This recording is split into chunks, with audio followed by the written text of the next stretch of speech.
British hostage David Haines beheaded by Islamic State terrorists. Islamic State has released a video showing the beheading of British hostage David Haines. It comes just hours after his family issued a public plea for his captors to contact them. The Foreign Office said it was working urgently to verify the video and offering Mr. Haines' family support. David Cameron, the Prime Minister, said the murder of David Haines is an act of pure evil. My heart goes out to his family who have shown extraordinary courage and fortitude. This morning, with it being Sunday, it meant I was stood in the field watching my son play rugby. They won, only just. On the way home, I was listening to Larry the Lamb on LBC radio. He was discussing the ISIS crisis and the apparent beheading of David Haines. Now, every caller that I heard phone into his show wanted boots on the ground in Iraq and Syria. Not one person wanted to negotiate, wanted to talk, wanted to do anything. The general attitude was just kill, kill, kill, bomb, bomb, bomb. If innocent people die during this process, well, so be it. But we have to kill, kill, kill. One man dies, it's a tragedy. 10,000 die, it's a statistic. That was allegedly spoken by Joseph Stalin. And this is exactly where we are today.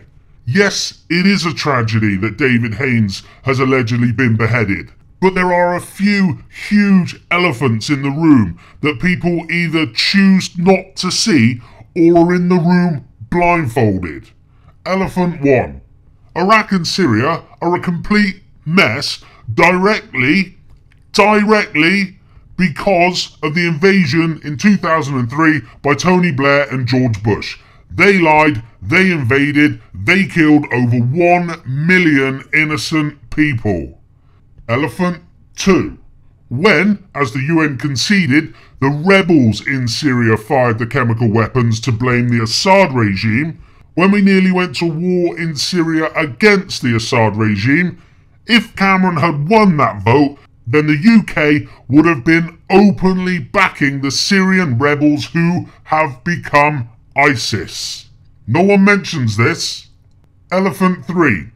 Obama has said that he will bomb ISIS, but that he will arm, fund and train the moderate Syrian rebels to fight Assad and ISIS.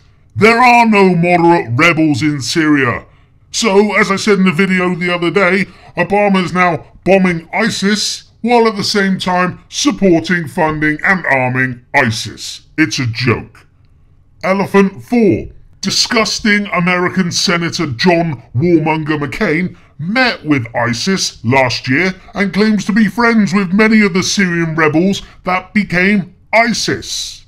Because of what's going on, I want to put a serious suggestion to David Cameron about how he can sort this fucking mess out. And I think ISIS and the UK public should put serious consideration into what I'm about to suggest. There has been one man at the heart of this complete mess in the Middle East for the last 15 years or so. This man is despised by people the world over. I am of course talking about Tony Blair, as the man who lied to get us into the Iraq war, killing over 1 million innocent people, which was the start of where we are today. Why don't we offer to hand Tony Blair to ISIS in reply for ISIS to stop beheading innocent people, decent innocent people? Take the world-renowned murderer, the warmonger, Tony Blair, an eye for an eye. After all, surely Tony Blair can't expect to have lied us into the war in Iraq, resulting in over 1 million innocent people being killed without any retribution whatsoever. Only a fool would think he could do this and get away with it. David Cameron tells us that he is all about taking the tough decisions. Tough decisions on the economy, tough decisions on foreign policy, tough decisions blah blah blah.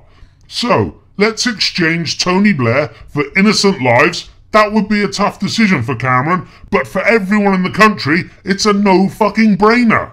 This decision would have little opposition from the country, apart from, I imagine, his despicable family and his butt-ugly wife might kick up for a little while. But sacrificing Blair, I think, would appease ISIS because after all, he was the instigator of where we are today. Someone should start a petition, something along the lines of, make David Cameron take the tough decision to trade war criminal and murderer Tony Blair for the innocent hostages held by ISIS. Why should we suffer when it was Tony Blair in the first place who lied us into the war, thus resulting in where we are today?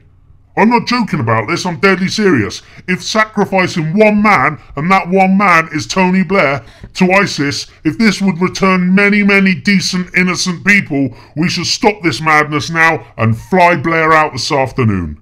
Cameron would become a hero round the world overnight for putting down ISIS and ridding the planet of the piece of shit that is Tony Blair. 2 birds, 1 stone. And on top of that, I'm sure that Cameron, as a direct result, would easily win the general election with an outright majority next year. Let's be honest, would we really miss the fucker Tony Blair anyway?